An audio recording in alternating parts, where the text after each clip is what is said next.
Nama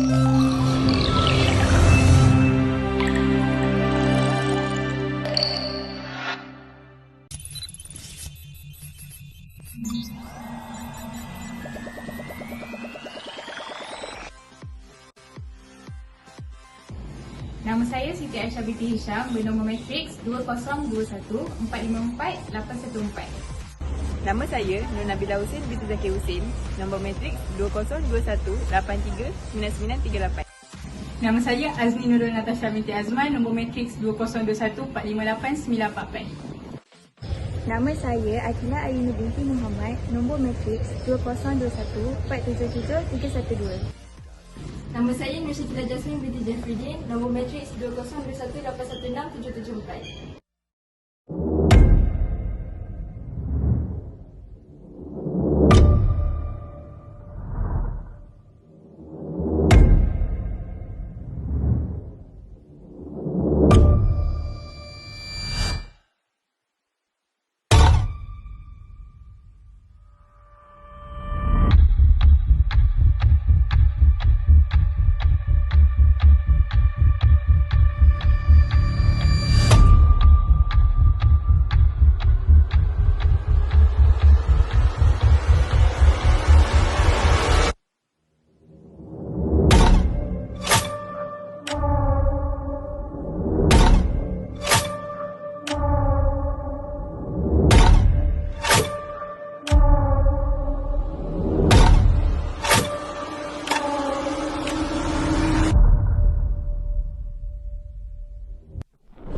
Inflation. In economics, inflation is a general increase in the prices of goods and services in an economy.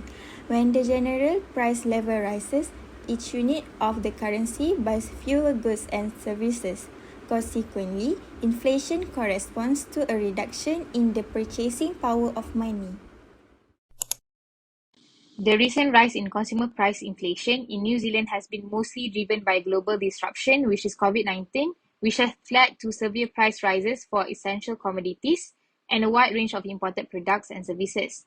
Prior to the pandemic, New Zealand experienced either negative or nearly zero import consumer price inflation. From the aspect of tradables, increased oil prices are the most noticeable contributor to the recent inflation pressures.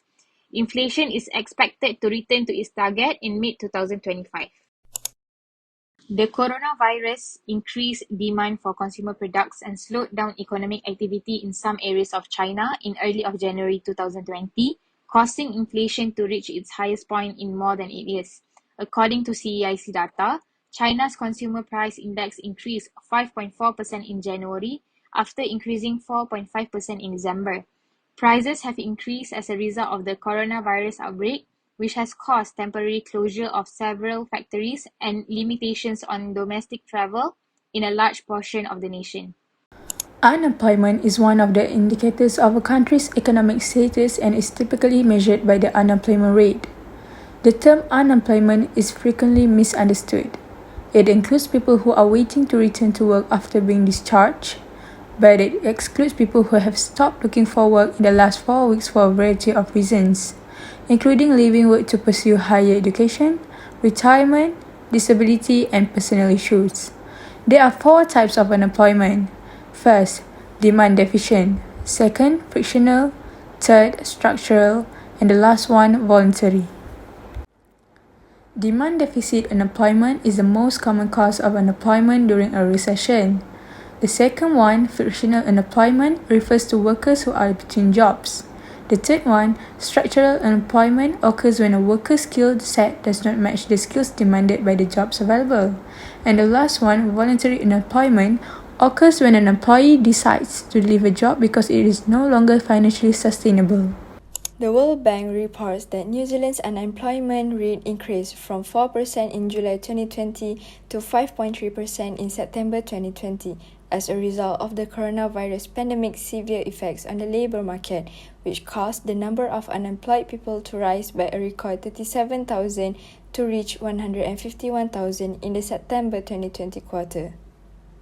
As the economy began to recover and hiring increased, New Zealand's unemployment rate decreased from 4.7% to 4% in the 3 months ending in June 2021. The labour market exhibited the same tightness we witnessed in the September 2021 quarter, with low rates of underemployment and unemployment. 2.27 million people now work full-time, up 3.2% from the previous quarter. According to Statistics New Zealand, the unemployment rate in the March 2022 quarter was 3.2%. As a result, there are now 94,000 fewer unemployed persons than there were at this time last year. Another effect of COVID is on sick leave. A staggering 67% more people were absent for a full week or more in the March quarter than at the same time last year. In the first 2 months of this year, the new coronavirus outbreak in China resulted in the loss of jobs for almost 5 million people. China's National Bureau of Statistics reports that the country's unemployment rate for March was 5.9%, which is not far above than 5.2% it had been in December, before the COVID-19 outbreak started. According to data from the National Bureau of Statistics, China's unemployment rate decreased by 0.5 percentage points from the previous year in 2021, reaching 5.1%.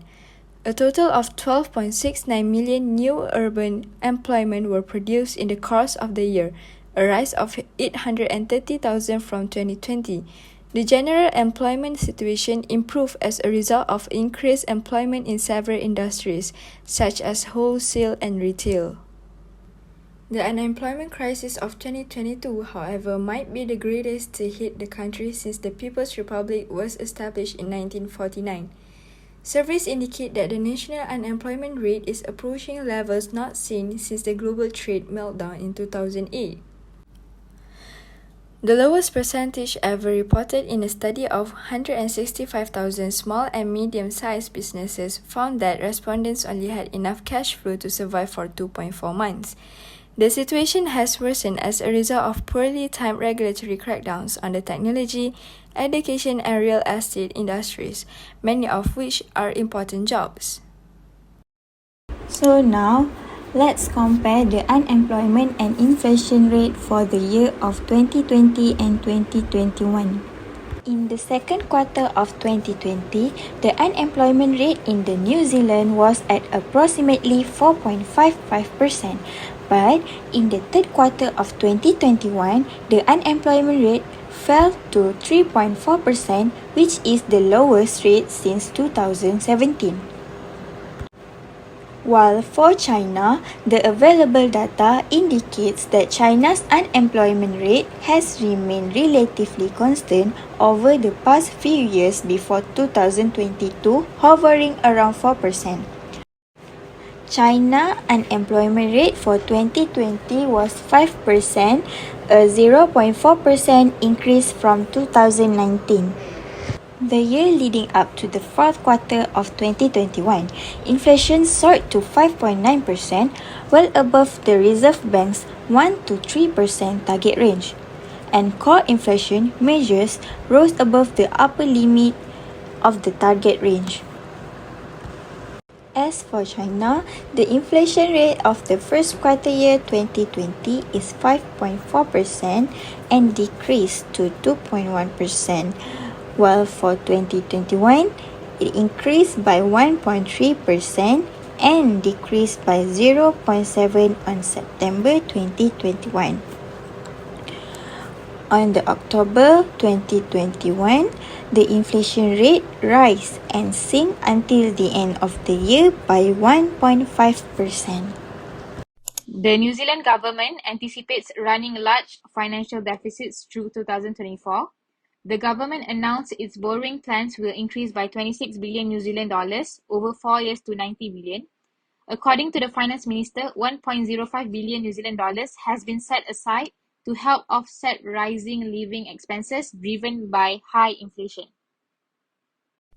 Foreign trade and the exchange rate are impacted by inflation. China's domestic products will be less competitive globally if it experiences high rates of inflation due to the large inventory restocking that occurred as soon as firms reopened during COVID-19. Commodity prices have been rising across the board in the global economy. Tin and sugar prices have increased as a result of shipping constraints. Some food companies also have announced price increases of up to 15%. The self-employed, those employed in retail, wholesale, or transportation, as well as those involved in manufacturing and construction, were the most impacted, with around half of these groups suffering financial hardship. Loss of human resources and poverty might also result from high employment rates.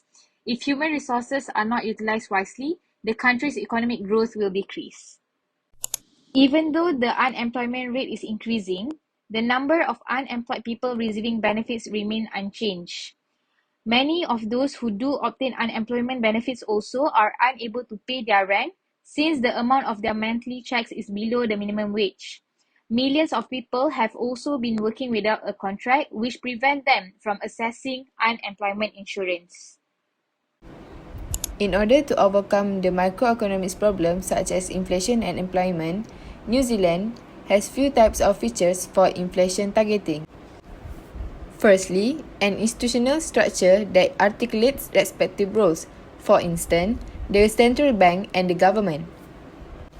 The government in New Zealand can use wage and price controls to overcome inflation due to COVID-19. Also, by using monetary policy, it can reduce the money supply by increasing interest rates. Therefore, it will help to maintain price stability and support maximum sustainable employment in this global of COVID-19 situation. Meanwhile, in China, due to COVID-19, the bank increased the supply of local currency in domestic markets. In result, increases the chances of high inflation. To reduce on excess money supply is by selling the required amount of domestic currency bonds, resulting in takes away excess cash from an open markets. Other than that, to keep unemployment down in New Zealand, the government started rolling out initiatives to create jobs. Besides, continue to invest in projects and creating new jobs so that the communities have the facilities they need for future.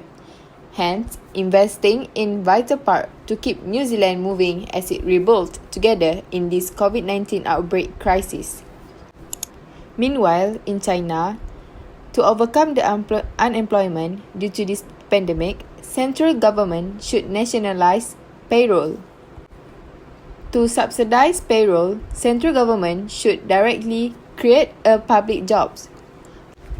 Lastly, reducing employment-related taxes and fees to providing extra training and education are one of the specific policies to stimulate job creation in China.